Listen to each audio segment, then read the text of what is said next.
नमस्कार, लोकमत भारत की खास पेशकश में आप सभी का बहुत बहुत स्वागत है। मैं आपके साथ मोनिका राठौर। मध्य एशिया में संघर्ष का असर अब भारतीय व्यापार और व्यवसाय पर प्रत्यक्ष और परोक्ष रूप से दिखाई देने लगा है। खासकर नकदी वाणिज्यिक फसलों पर इसके प्रभाव से किसान और व्यापारी परेशान हैं। आइए देखते हैं हमारी खास रिपोर्ट में। अमेरिका और इजरायल का ईरान के साथ चल रहे युद्ध का असर अब भारत पर दिखाई देने लगा है। कृषि क्षेत्र पर इसके प्रभाव ने देश के किसानों और निर्यातकों को चिंतित कर दिया है। खासकर वे किसान और निर्यातक जो अपनी फसलों को निर्यात करते हैं। बंदरगाहों पर मच रही अफरा तफरी और जहाजों की आवाजाही पर पड़ रहे असर से उन्हें भारी आर्थिक नुकसान का सामना करना पड़ रहा है।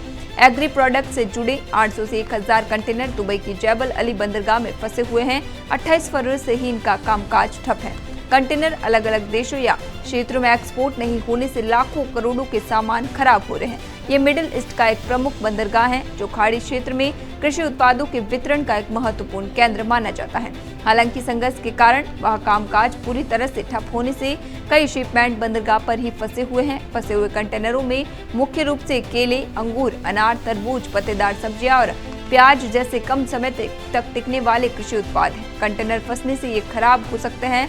कंटेनर ऐसे समय में भी फंसे हैं जब खाड़ी देशों में रमजान के दौरान इन फलों, विशेष रूप से अंगूर और अनार की मांग चरम पर होती है। इसलिए कारोबार कम होने की भी आशंका है। खास बात यह है कि इस समय खाड़ी देशों में फलों की मांग में परंपरागत रूप से वृद्धि देखी जाती है। निर्यातकों का कहना है कि जब तक जहाज रानी सर्विस फिर से शुरू नहीं हो जाती तब तक ये समस्या बनी रहेगी। कुछ निर्यातकों ने पहले ही अपने माल को वापस मांगना शुरू कर दिया है। कृषि के वैश्वीकरण के साथ साथ नकदी फसलों का निर्यात विश्व भर में और अधिक बढ़ गया है। विभिन्न महाद्वीपों और संस्कृतियों में अक्सर विशिष्ट नकदी फसलें होती हैं जिन पर वे अधिक ध्यान देते हैं।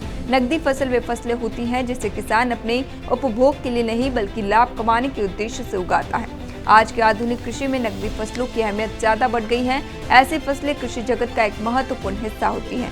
इनमें फल, सब्जियां, मेवे या खेत की फसलें खास हैं जो मुख्य रूप से आय अर्जित करने के उद्देश्य से उगाई जाती हैं। नकदी फसलों की खेती और व्यापार पूरी दुनिया में होता है। ये फसलें जलवायु, मिट्टी और बाजार में मांग के आधार पर हर देश के अनुसार अलग अलग होती हैं। भारत कृषि आधारित देश है और ग्रामीण परिवारों के लिए आय का महत्वपूर्ण स्रोत है। नकदी फसलों को उगाने वाले खेत महिलाओं के लिए अधिक आर्थिक अवसर पैदा करते हैं और स्थानीय समुदायों में उनकी स्थिति में सुधार होता है। अभी के लिए फिलहाल इतना ही। तब तक के लिए बने रहिए लोकमत भारत के साथ।